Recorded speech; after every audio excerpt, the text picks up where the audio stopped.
The Government of Canada plans to increase funding for military aid to Ukraine and expand international defense cooperation.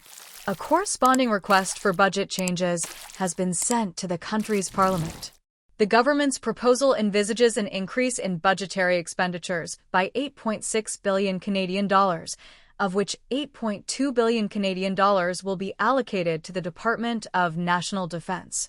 The new Defense Department expenditures are planned to be directed towards the following areas: recruitment, retention, and support programs for the Canadian Armed Forces, 2.1 billion Canadian dollars.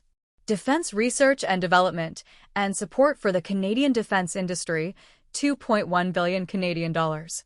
Military aid to Ukraine and expansion of defense partnerships, 2.0 billion Canadian dollars. Strategic military capabilities, 1.0 billion Canadian dollars.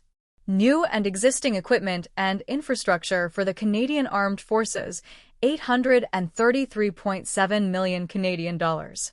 The government emphasized that Canada will continue to support the armed forces of Ukraine in the fight against the Russian invasion.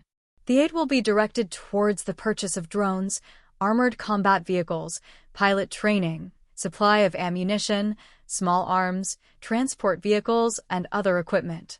This funding will also be used to expand cooperation with international partners in the field of military training, defense policy, and intelligence.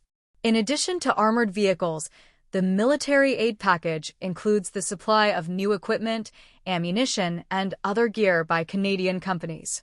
Electronic warfare systems of Canadian production will also be transferred.